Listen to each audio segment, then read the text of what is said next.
So because we cannot get resources from people above us, we are going to eat the people below us. And who are the people below us? The poor, the migrants, the foreigners, the whatever, and you start eating them. People are so disgusted, with this working of the economic system. The entire sort of social contract of the post-war period is starting to collapse because of Professor Thomas Piketty is one of the world's most influential left-wing thinkers. He sat down with us to talk about the crisis of inequality. Is extreme wealth becoming more unequal, more egregious? The bottom 50% of the population in a country like the UK or France owns less than 5% of total wealth, which for 50% of the population is really very little. The period of huge rise in wealth concentration that we've had in recent decades did not come with better incomes for average household in Britain or in France or in the US or in Germany. If anything, it came with growth slowdown. And then you have a problem, basically. The very rich won't pay tax, and the nice immobile people from the middle class You're and lower stuck, class, basically. you will have to pay for them, and that's tough life. Too bad for you. People are so disgusted, with this working of the economic systems, and in the end, because you tell them they cannot look up and they cannot do anything with people at the top, they start looking down and they say, okay, so because we cannot get resources from people above us, we are going to eat the people below us. And who are the people below us? The poor, the migrants, the foreigners, the whatever, and you start eating them.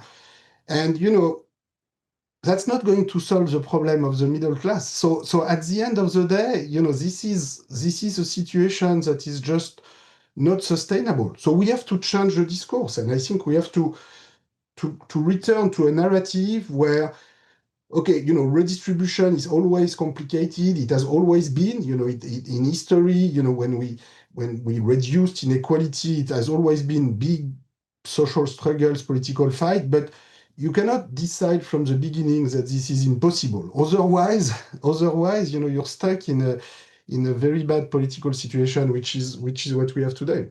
And is it getting worse? Because people like Zach Polanski from the Green Party here in the UK say inequality is on the rise in the UK.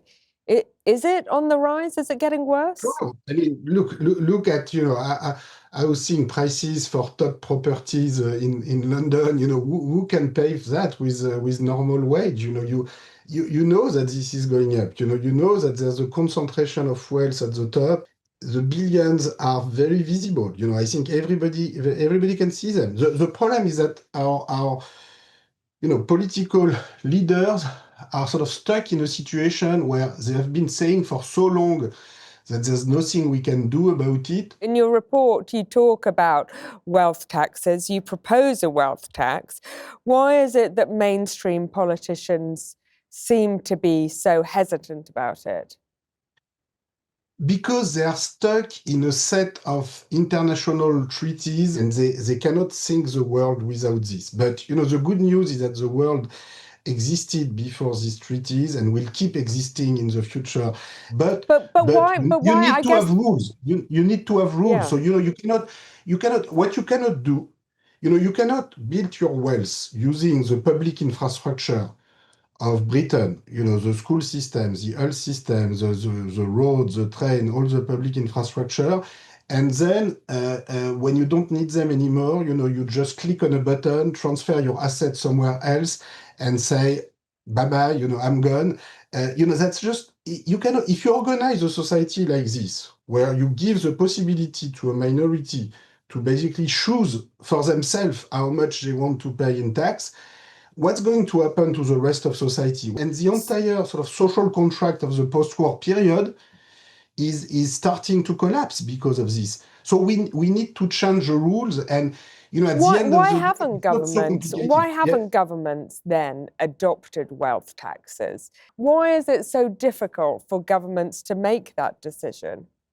They are afraid that if they do that, they will enter an area of complete, international chaos where everybody will do what's wrong. And, look, I understand They're afraid, basically, you're saying. They're afraid, and I can see why. But at the same time, there are limits to this fear. And at the end of the day, you end up in a situation where, this entire system of free trade and free capital flow is collapsing in front of us. You see what Trump is doing in the US. And so you can be the last one, to say, I don't want to put any conditions to trade and capital flows in yuan. We have gone so far in the sort of sacralization of private property rights and absolute free trade, no matter what, that we are about to have, first gigantic job destruction coming from China if we don't move to some kind of protection on the trade side, and on the capital side, we are in a situation where we have given guarantees to private property owners, which also apply, for instance, to Russian oligarchs or to the Russian state itself. But what's the answer? To tear up the rule of law? No, we have to replace it by other rules of law. But, there are many possible rules of law. You have to put limits, basically, to how much private individuals can accumulate. When you see we have a left-wing government here in the UK, and in her recent budget, the Chancellor added a surcharge on mansions, do you think that will have an impact? Is that a step in the right direction? Do you welcome those policy changes? I don't think this is nearly as big as it should be. Given the level of the public debt today, and given also the needs to, invest in the national health system, education system, the climate, public transportation, etc., I'm afraid the mansion tax is not going to be quite enough. And I think, look, I'm not saying it's simple, but I think we have to change paradigm, basically. And otherwise, are they doing enough to change the paradigm? Are they being is the Labour government being progressive enough?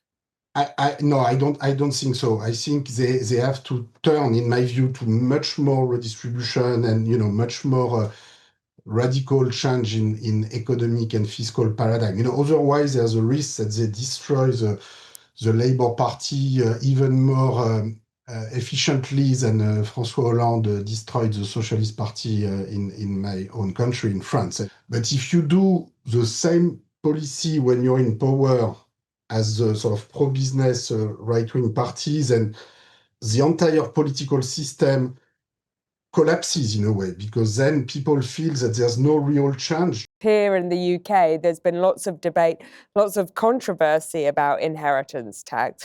What is the fair amount to give to the state on your death?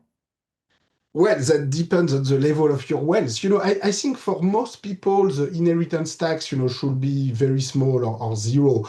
And the inheritance tax should be high only for very, very high wealth holders. I think at the end of the day, I care more about the annual wealth tax or property tax than about the inheritance tax. I think you will always get more tax revenue from an annual tax on wealth than from the inheritance tax. When you have very wealthy billionaires, who have accumulated a lot of wealth, you're not going to wait for them to transmit their wealth to ask them to pay tax. So you have to do it. And so my last little snippet is going to be: you talked about wealthy billionaires. We've got more and more millionaires and billionaires, and if Elon Musk's pay deal goes through, possibly trillionaires. What does that say about the world we live in?